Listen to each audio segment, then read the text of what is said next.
Welcome to Spring LIB.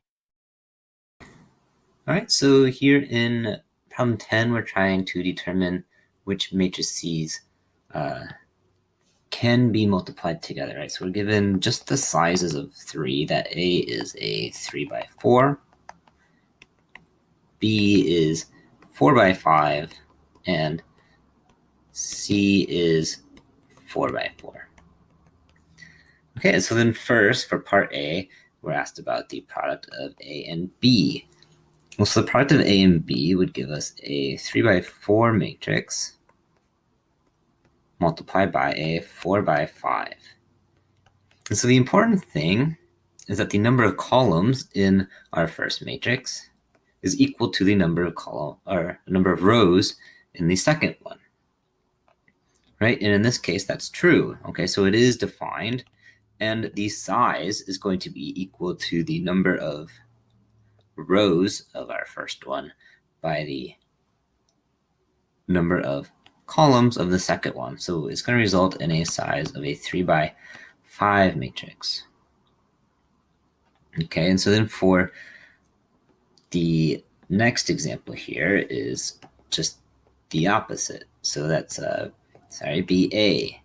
So the product of BA would give us a 4 by 5 matrix multiplied by a 3 by 4.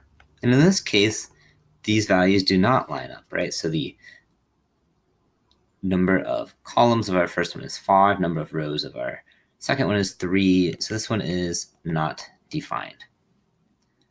Okay, so then we can move on to part C, which is matrices A and C together. So that's a 3 by 4 multiplied by a 4 by 4. And in this instance, again, we see that these values line up. So the number of columns of our first one is equal to the number of rows of our second. So the resulting size will be equal to the number of rows of our first one by the number of columns of the second. So that's going to be a 3 by 4 defined matrix. Okay, so then we can move on to part D. Then that's just the opposite here, so CA. And so in that case, it's going to be 4 by 4 multiplied by a 3 by 4. And in this case, these values do not line up, so that one is not defined. Okay, so I'm going to move a little bit faster since we've gone through some of these examples. So E gives us B times C, which is a 4 by 5 multiplied by a 4 by 4. And again, we see that the row and column values do not line up there, so that one's not defined.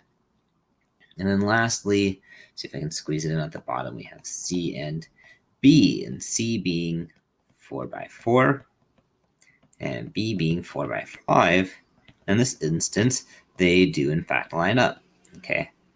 And so then our resulting value is going to be a 4 by 5 matrix for